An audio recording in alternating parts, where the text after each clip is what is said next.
So we're asking now if this 4 kilogram mass and this 6 kilogram mass orbited their common center of mass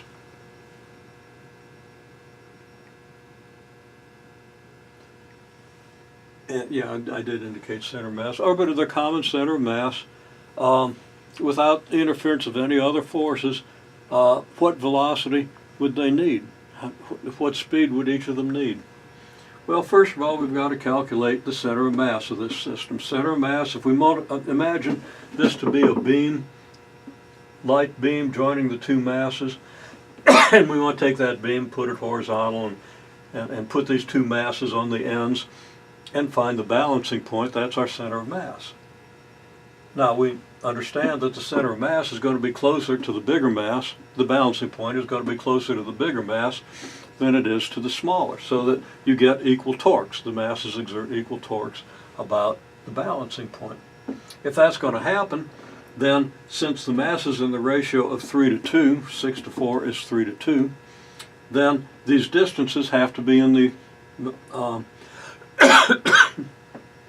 ratio of 2 to 3, which means that you got to have like 2 parts of your distance here and 3 parts of your distance here. Now that's a total of 5 parts of distance, and you have 0.5 meters here, so it's pretty easy to calculate that the center mass ought to be 0.2 meters from here and 0.3 meters from here. So now we're going to say the, and these things will, we can easily prove, orbit about their common center of mass if they are given the right velocities, and we want a circular orbit about that common center of mass. The circle, then, the circle described by this 4 kilogram mass will have radius 0.3 meters because it's 0.3 meters from the center of mass, and the center of mass we're going to consider to remain stationary. So this thing it does circles around the center of mass at a radius of 0.3 meters. So we have 4 kilograms moving on a 0.3 meter circle. Radius of the circle is 0.3 meters. That's what I mean by a 0.3 meter circle. I needed to clarify that because this is ambiguous. But you understand what we're talking about if I say it this way. Okay? How's something going to go in a circle of radius 0.3 meters, something with a mass of 4 kilograms? The only way that mass can stay on that circle is to have a centripetal acceleration toward the center of the circle. Centripetal acceleration, as you well know, has a magnitude of, well, the centripetal acceleration has a magnitude of v squared over r. So the centripetal force that results in that acceleration had better have magnitude m, mass times the centripetal acceleration, mass times v squared over r. We can calculate that easily, and if I've calculated it correctly, that's got to be 6.4, well, no, I didn't calculate that.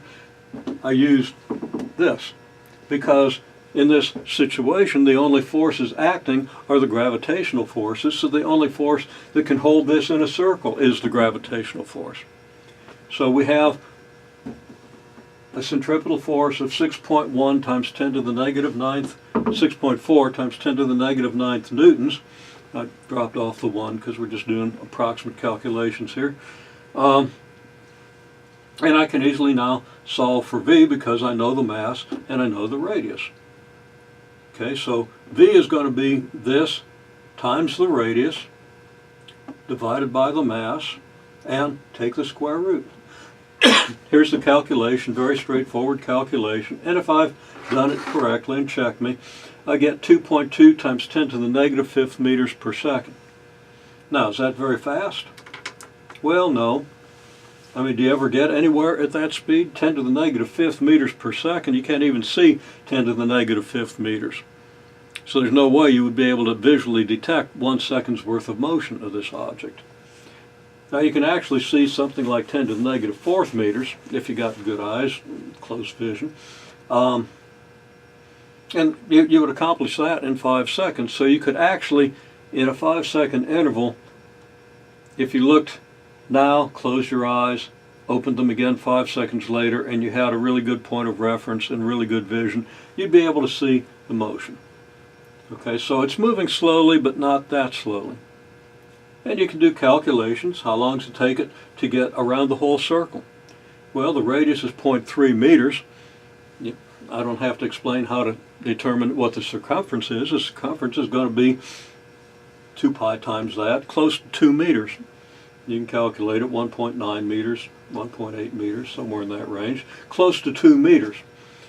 It would go 2 meters in 10 to the 5th seconds. Okay, how long is 10 to the 5th seconds? Well, 10 to the 5th seconds is a while. A day is 86,000, roughly 86,000 seconds, and that's not even quite 10 to the 5th, which is 100,000. It's going to take about a day for this thing to make its orbit. So they're going to be moving very slowly in their orbital motion. And this one, being at a smaller radius, is going to move only 2/3 as fast. Of course, it's still going to complete its orbit. They'll both complete one cycle in a little over a day, according to this calculation. And actually, it's actually pretty close to a day. This is pretty close to a 1-day orbit for these masses. I didn't intentionally make it up that way. Check my calculations, make sure they're right. They seem about right, but if I'm off by a factor of 10, I'm not going to be shocked. So double check me. Still, here are everything you need in order to figure out the gravitational attraction between two masses and their orbital velocity if they were to orbit one another. And those are profound calculations, profound results. Make sure that you understand all of this very well.